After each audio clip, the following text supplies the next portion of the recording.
कहाँ है बच्चा? वो बच्चा वो बेचा गया बच्चा। जानो ना बचता। इतने दिनों में कभी बच्चे का याद आया कि नहीं जिसको बेच दिया है? अरे यहाँ बैठ कर रो रहा था आते दिन। बच्चों का हम तो रेंगा खातिर रोवा थी कल्पा थी तो का कर अपना दिखते करने चलते बेच ली। नमस्कार, आप देख रहे हैं कैपिटल न्यूज। मैं हूं प्रफुल्ल गिरी। पलामू में गरीबी ने मां की ममता को शर्मसार कर दिया। जिस बच्चे को 9 माह तक अपने कोख में पाला, असहनीय प्रसव वेदना सहकर जिस बच्चे को जन्म दिया, अपने इलाज के लिए और सर पर छत के लिए मां ने 50,000 रुपए में अपने नवजात बच्चे को बेच दिया। पलामू जिले के लेस्लीगंज थाना क्षेत्र के लोटवा का यह मामला है। मिर्जापुर के रहने वाले रामचंद्र राम अपने ससुराल लोटवा में रहते हैं। ससुराल में जब ठिकाना नसीब नहीं हुआ तो जगतपुरवा से तरहस्सी जाने वाले रास्ते पर यात्री शेड को अपना आशियाना बना लिया। सरकारी नुमाइंदे और पंचायत प्रतिनिधि भले ही सरकार की योजनाओं का ढिंढोरा पीटते हों, लेकिन रामचंद्र राम की पत्नी पिंकी आज भी चूल्हे पर धुएं के बीच खाना बनाती है। यात्री शेड में दरवाजे के नाम पर एक तिरपाल है और घर के अंदर थोड़ी सी लकड़ियां और गोईठा, 1-2 डब्बे, बिस्तर के नाम पर भाजपा को जिताने वाला बैनर, कपड़े की 2-3 मोटरी, दीवार में खड़ा किया गया बेलन चौकी और थाली में रखा हुआ थोड़ा थोड़ा चावल। यही पूरी पूंजी है, यही पूरा घर है जिसमें रामचंद्र राम अपनी पत्नी और 4 बच्चों के साथ रहते हैं। रक्षाबंधन के दिन 5वें बच्चे की किलकारी गूंजी, वो भी किसी अस्पताल या स्वास्थ्य केंद्र में नहीं, बल्कि उसी यात्री शेड में। पत्नी बीमार थी, घर में खाने को लाले पड़े थे, किसी ने उन्हें फुसलाया और आखिरकार मां की ममता पर गरीबी भारी पड़ी। 50,000 रुपए में अपने दूध मुँहे बच्चे को मां ने बेच दिया।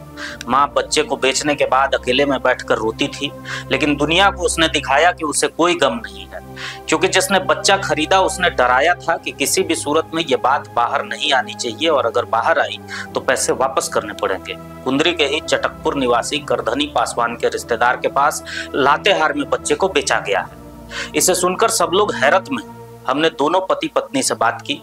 पति बच्चे को लाना चाहता है, लेकिन पत्नी को इस बात का डर है कि बच्चा वापस लाने पर 50,000 रुपए वापस देने पड़ेंगे जो खर्च हो चुके हैं। क्या नाम है आपका? रामचंद्र राम।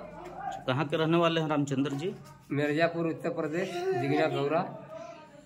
तो यहाँ लोटवा में ससुराल है। नीलांबर पीताम्बरपुर लेस्लीगंज में। हाँ। कब से यहाँ रह रहे हैं? यहाँ से हमको हो गया कम से कम 20 साल हो गया। 4 बच्चे आपके पहले से थे। हाँ। 5वां बच्चा जो हुआ, हाँ। कहाँ है बच्चा? वो बच्चा वो बेचा गया बच्चा। कौन बेच दिया? फिर परिवार मिलके थनैली हुआ था और उसकी जान बचाने के लिए बेच दिया। बेच के दवा सुई कराया, इलाज कराया, बाकी जो है तो अपने पास रखा है। कितने में बेचे? 4 गो बच्चे हैं अभी। बेचे कितने में? 50,000 में। कब बच्चा हुआ था? रक्षाबंधन के दिन 9 तारीख के। बेचा उसी दिन गया कि बाद में? नहीं, 1 हफ्ता बाद। खरीदा कौन है? चटकपुर के है, करधनी के बेटा के साला लिया है। चटकपुर के करधनी राम बेटा के साला का बेटा का साला। कहाँ के रहने वाले हैं वो लोग? लातेहर। लातेहार का एड्रेस मालूम है? हाँ, उसको पकड़ जाएंगे तो बता देगा सब। तो आप चाहते हैं कि बच्चा वापस मिले? हम तो चाहते हैं कि हमारा बच्चा वापस हो जाए। तो 50,000 रुपये कहाँ लिए थे उससे? फिर हम नहीं लिए, हमारे पता नहीं था। हम तो डाल्टनगंज गए थे कमाने, हमको पता नहीं था। फिर तो काम करके आए शाम को, हमको पता चलने लगला कैसे ऐसे हुआ। तो हम लड़ाई झगड़ा क्या चाहते हैं? लड़ाई झगड़ा नहीं किए हम। आप क्या चाहते हैं? हम तो चाहते हैं कि हमारा वापस हो जाए। और पैसा जो मिला था उसका क्या किया? इलाज उसको वापस करेंगे। वापस करेंगे? हाँ। इलाज में कितना खर्च हुआ पत्नी का? वो पत्नी ही बताएगा कितना खर्चा हुआ है, कितना नहीं खर्चा। कहाँ इलाज चला है? इलाज कहाँ हुआ? इलाज तो यही गाँव का आदमी किया है। अच्छा, और बच्चा कहाँ हुआ था? यही जगह, इसी शेड में। नहीं पैसा ले भाई। हाँ तो ऐसे वो काला पढ़ा भाई, अब कोई जान कुछ न पढ़ता। तू डेराज काला है दे। काला हम डरे किसी से? सरकार की तरफ से लाभ मिली, तेरा पता है? आप ही का बच्चा था? हाँ। क्या का? तो पैसा के चलते बेच दी बच्चे को? पैसा के चलते ना, बीमार पड़ल हली, घर तुरा ना हला। कई बरस भोग चुकली कुटिया मड़ई में, वहाँ यही दासा ससुराल में आदमी सही नहीं थे, इसलिए। तो बच्चा बेच के आप अपना घर बनाना चाहती हैं? हाँ, बोली नहीं खाने की दुकान नहीं, सब कुछ बोल भी तभी ने। क्या क्या दिक्कत है बताइए, परेशानी अपना बताइए। घर बाहर दिक्कत बा, अथी तबियत खराब होइल हला से ना हम बेचली, जानो ना बचता।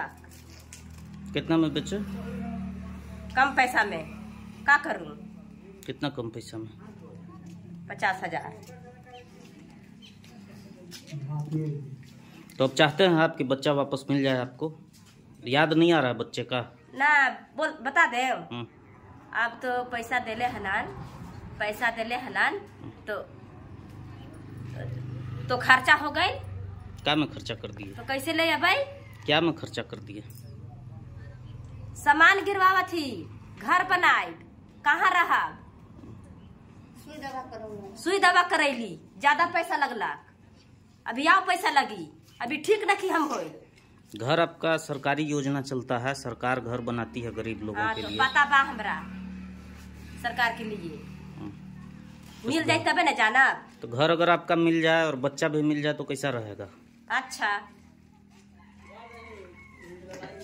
इतने दिनों में कभी बच्चे का याद आया कि नहीं जिसको बेच दिए हैं?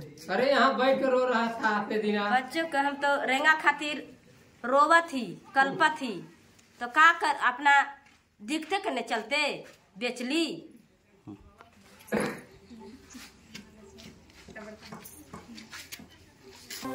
जब हम गहराई में गए तो ये भांप सके कि पिंकी देवी आक्रोश में भले बोल रही थी, लेकिन उसकी ख्वाहिश अपने बच्चे को पाने की है। सरकार की ओर से किसी भी तरीके का कोई भी लाभ इस परिवार को अभी तक न मिलता है, और न उसके पास राशन कार्ड है, न ही उसे घर मिला है, न ही उसके पास जमीन है। रामचंद्र मिर्जापुर से अपने ससुराल लाकर मजदूरी करके अपना गुजारा करते हैं। उस दिन भी वो मजदूरी करने गए थे और जब घर लौटे तो पता चला कि उनका बच्चा बेचा जा चुका है। ये बात पूरा गांव जानता है, लेकिन वहां के स्थानीय मुखिया, जनप्रतिनिधि, पंचायत सेवक से लेकर तमाम जिम्मेदार लोग जो जमीनी स्तर पर ग्रामीण इलाकों में भ्रमणशील रहते हैं और लोगों का रहनुमा बनते हैं, सरकार से, सरकारी योजनाओं से आम जरूरतमंद लोगों को जोड़ते हैं, उन लोगों ने भी अब तक कोई पहल नहीं की है। लेकिन इस पूरे मामले पर हमने बाल कल्याण समिति से बात की। बाल कल्याण समिति के अध्यक्ष शैलेंद्र नाथ चतुर्वेदी ने बताया कि पूरे मामले की जानकारी उन्हें मिली और 3 सदस्यीय एक टीम गठित कर दी गई है। आज संबंधित परिवार से टीम मिलकर पूरी स्थिति की जानकारी लेगी, बच्चे को वापस कराया जाएगा और सभी सरकारी योजनाओं का लाभ दिलाने की कोशिश भी CWC के द्वारा की जाएगी। कि लेस्लीगंज थाना क्षेत्र के अंतर्गत एक महिला ने अपने बच्चे को 50,000 रुपये में बेच दिया है। प्रारंभिक जानकारी यह थी कि उसने अपने पति की इलाज के लिए बेचा।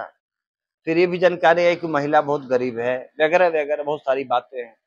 तो ऐसी स्थिति में इसका स्थानीय निरीक्षण जरूरी है। CRPC के धारा, BNSS के धारा 347 के तहत तो हमने आज 3 लोगों को नामित किया है इंस्पेक्शन के लिए, जिनमें नाम पंकज कुमार पांडे, जितेंद्र कुमार पाल और पूनम विश्वकर्मा। आज ये लोग वहां जाएंगे और वहाँ निरीक्षण करके रिपोर्ट यहाँ समिति में दाखिल करेंगे, तदनुसार हम लोग आगे कार्रवाई। हाँ, अगर वहाँ निरीक्षण में पाया जाता है कि उसका मकान मिट्टी का है, अभी तक तो उसको प्रधानमंत्री आवास योजना का लाभ नहीं मिला है। यात्री शेड में रहते, बहुत गंभीर मामला है। हाँ, और इससे तब तो यह चलता है पता कि वहाँ कि वे संस्थान जिनका काम सामाजिक योजना का लाभ दिलाना है, वे लोग इसमें विफल रहे हैं। ऐसी स्थिति में हम लोग उन संस्थानों पर भी कार्रवाई करें।